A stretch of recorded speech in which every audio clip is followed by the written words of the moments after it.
Hello and welcome to my YouTube channel, Corrine's Crafts. I hope you are all well. Well, thank you for joining me today. And today we're going to be looking at how to make this. I didn't know what to call it, so I called it a fractured card because we've taken the stamp, we've stamped it, we've coloured it, cut it into pieces, split it apart and then brought it back together. Again, I've seen loads of tutorials on Pinterest and things like this. Most people do it with triangles. I thought I'd be a bit different and do it with hexagons. Really great technique. So let's see how to make this. Hello my crafty friends, I hope you're all keeping well and I hope you are going to enjoy this tutorial. I've used hexagons to create this sort of shattered effect on my card. I've stamped the image and then I've cut it out with the hexagons. I've used hexagons in the background and on my inky background just to create this lovely effect. I hope you like this and I'm going to show you now how it was achieved. Now this stamp set that I have found, I know which one this one's from. It's Lisa Horton. It says all over. It is Sending You Sunshine. Again, it could be one from quite a while ago. Again, it might have been a free gift from Create and Craft. I'm not sure.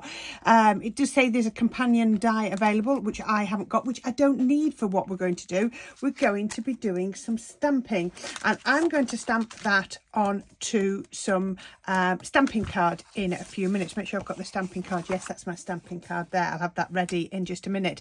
Right, but what we're going to do first is we're going to do the background layer.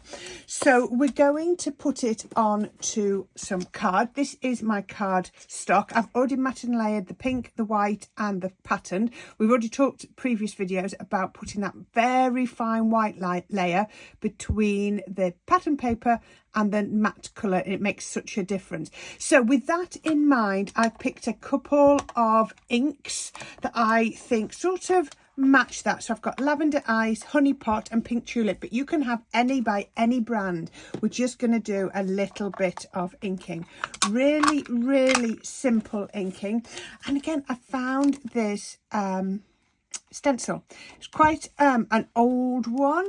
I'm not totally sure where I got that from. Again, from my Create and Craft days. So I'm going to pop this over here. I'm then going to pick up my Time for Tea brushes. I've been speaking to Jo at Time for Tea and she's given me the link so that I'm linking to the right place for you if you want them. You do get a very smooth blend with these because they've got the handle and can you see they're very flexible. You don't press too hard. It's unless you sort of take them here, but if you hold them back here you're going to get much lighter effect on there. And I love this. So I can put that on there and then when I've done that, if I want to, I can even match those up a little bit just to there.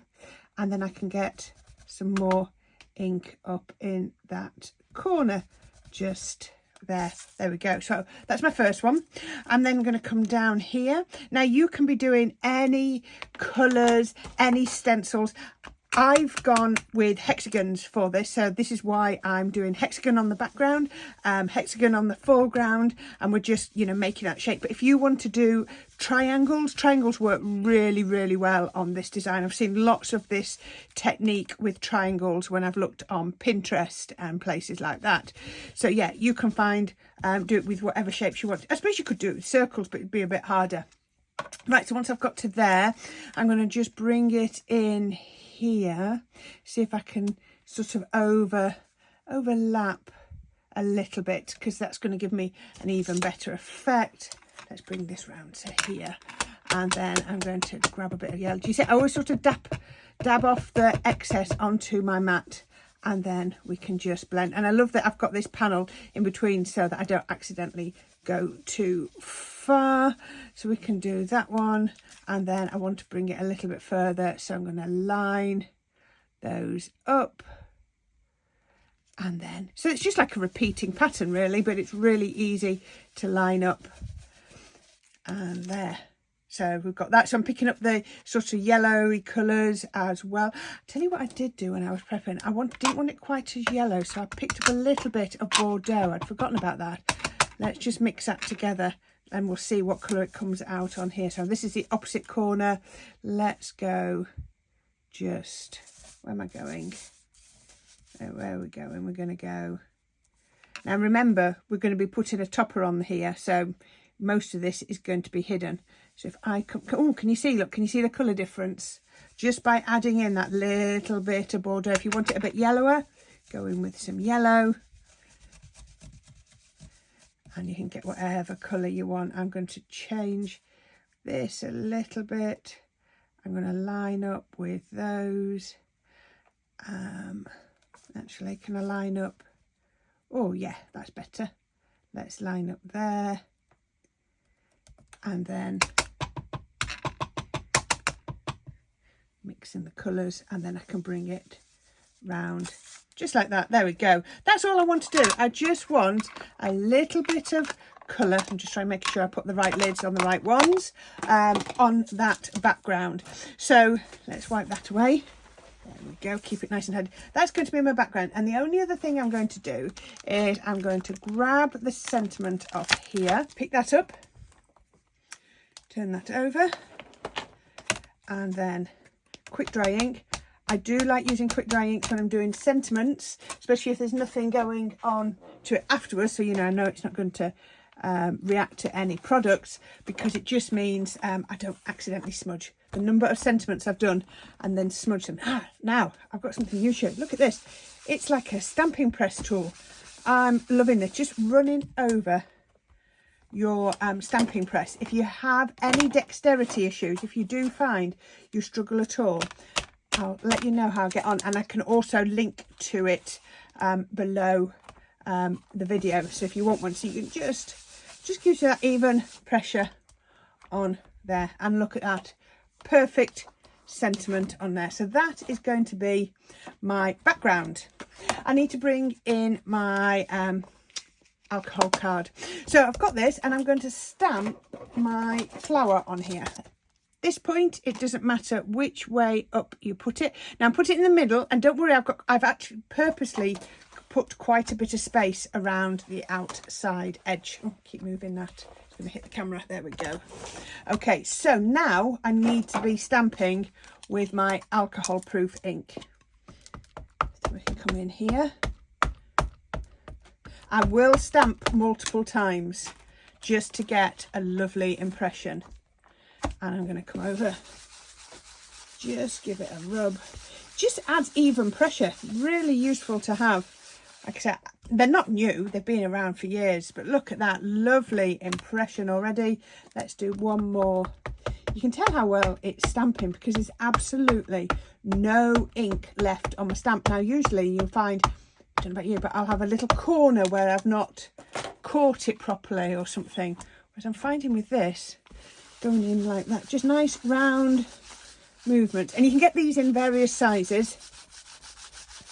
There we go. And there, look at that, perfect impression. So once we've got that, move that out of the way because I'm not going to need that again. We can then start colouring.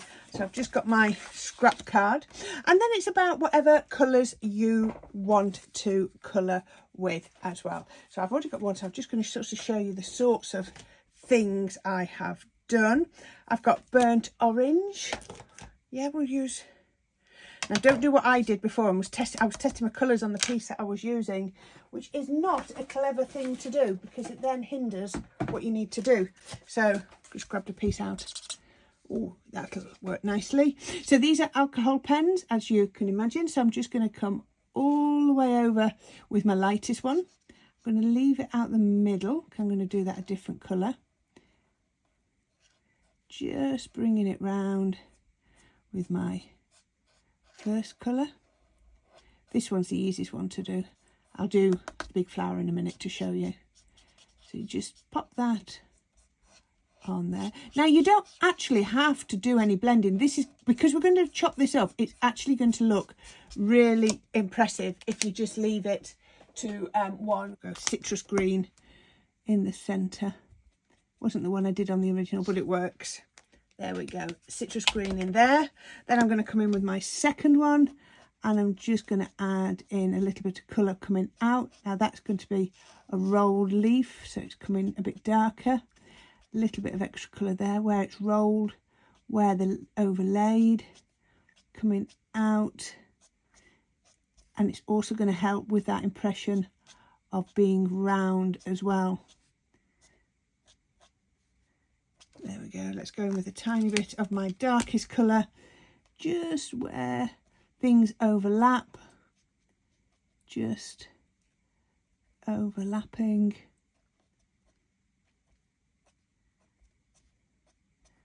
And round like that. So there we go. Just blending those. Okay, right, let's quickly do this one and then I can show you what we're going to do. So I'm going to come in here with my yellow first, so my citrus blend, and then I'm going to come in with coral, was the one I used. So what I'm going to do is I'm going to come from the top and I'm going to colour down, but I'm not going to colour all the way to the bottom. I found that when I did that and then I started doing my blending, it flooded a little bit and bled, even though I had paper underneath. So I'm just coming down just where I know it's going to be the coral colour. Then I'm going to come in with my second colour and I'm just going to drag it down a little bit. Again, not necessarily going all the way to the bottom. I might just add in a few little elements in there. We will blend in a minute, and then I'm going to come with my darkest colour and I'm going to do that at the bottom. So it's the first time that I've really taken colour to the bottom of that petal, and then I know it's not going to flood out and bleed into the yellow, because the first time I did it, it started to do that and I was like, why is it doing that? And then I realised it was just too much colour. Can you see I'm there? And then the final one, I blend down into there. I can see the different colours, but they sort of all work really, really well. Now you're going to carry on with that all over, all the different colours, however you want those. And then when you've got that, you need to decide what shape you're going to cut. And as I said, I've gone with my hexagons. So I went with my pin dot hexagons. So I've used 9, 8 and 7 in this pin dot set for this bit. And all you want to do is find the centre point. So that's sort of my centre point. And I'll put that one on. So I'm going to get 5 hexagons out of this in total. So I'm going to pop that one there. So cut that one. Imagine that's all coloured. I'll pop that through my die cutting machine. The reason I only cut one was because when you look at a die, you have this gap at the edge of the blade. So the blade never goes to the very, very edge.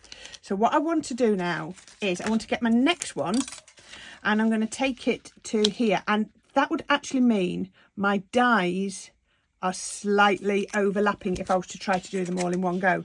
So I'm going to do top, big one top there and bottom here, small one top that side and down at the bottom there. So I then would cut that one just there. It'll all make sense in it. So you cut those. When those cut, I can then cut those two again because those dies are overlapping. And this is what I'm going to end up with. Let me bring all of these in. So I said I've got 5 pieces. It's like a jigsaw now. So I've got my 5 pieces. No, that clearly doesn't work. So that goes there. You will lose a little bit of the picture, but that's okay. We don't mind that. So those go like that. So I've got a big one at that side, or the bigger one. So I've got that one up at the top. Can you see the 2 diagonals? So the 2 diagonals just down here. And then we've got here. So it's nicely staggered. Can you see how that's worked? So we've got it coloured, but we've done that. And then the other thing I've done is I've used slightly, so the middle one that I've used, no, I've not used that one twice, is the largest from there. And then I've used one larger on here. And this is what we're going to use to create our look. So it's all using my pin dots. And I just think it works really, really well. So let's bring in the card base, whizzing through now because it's really, we've done the complicated bit. And so I'm going to take these, as I said, I've already glued these bits down. Card base is 6 3/4 by 8 inches, just from a piece of A3 card folded in half, or if you've got 8 by 8 card blanks, that would work as well. So put my paper on. Actually, I think it goes that way up. I've just got glue on my hands, so I need to be careful. Pop that on there. That's going to go just there. And again, I know this is a stamping tool, but how about using your stamping tool to flatten out and burnish all your glue? Perfect. I'm going to pop this onto here next. Yep, that's going to go on like that. And I'm just going to elevate it very slightly. So I've got thinner foam tape. Let's just pop that on here. So I've got some thinner foam tape. Again, I will link to, oops, sorry, made that rattle. I will link to my foam tape at the bottom of this video. So yeah, you can go down and you can see exactly what I have bought on there. So we can pop that one. So I'm just going to, now the reason I'm sticking it down onto my card base at this point is I want to use wet glue and things will move and rattle around. So I want to just make sure that I've got it stuck. Always double check your card base. Then we pop that one on there like that. Isn't that absolutely lovely so far?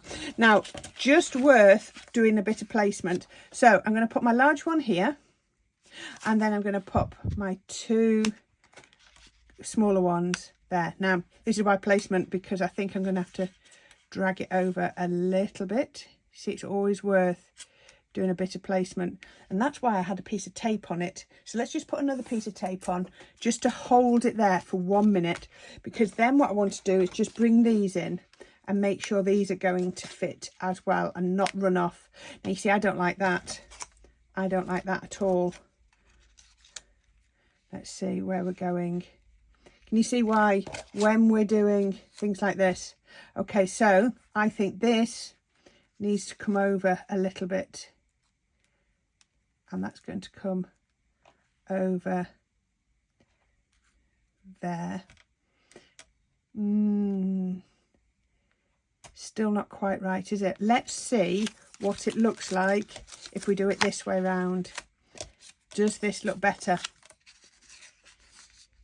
So let's go that one up there, that one there, the smaller one just down here. I don't know, still don't know whether this is going to work.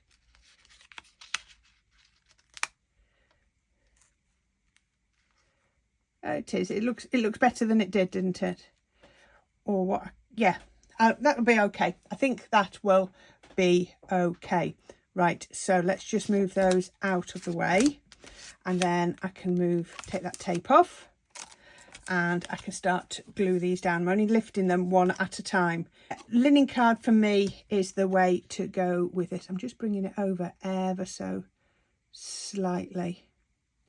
Popping that one on there, and then I'm going to pop this one just down there. Hexagons are so versatile, aren't they? Absolutely versatile. I love them. Really, really fun shape to use. And then we can pop that one on there like that.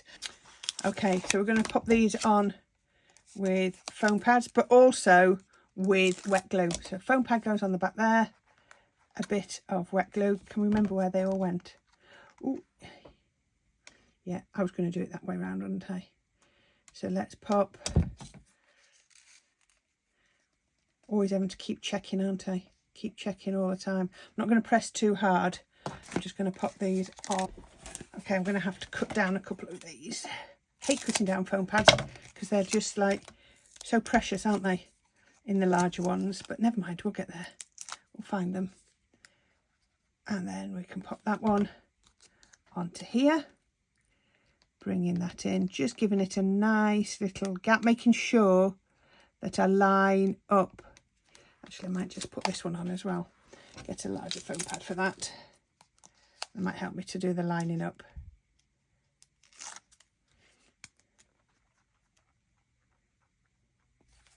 There we go. That's better because I can line up that look. I'm lining up that petal now. Can you see just there? That's much better. Much, much better. And now I've got somewhere to line. That works better. That's easier, much easier. There we go. Lining those up much better now. So we just have to remember they were diagonal for the sizes. Corresponding sizes were diagonal. So we can take this one down here. Oh, let's see if I can do it with that one as well. There we go.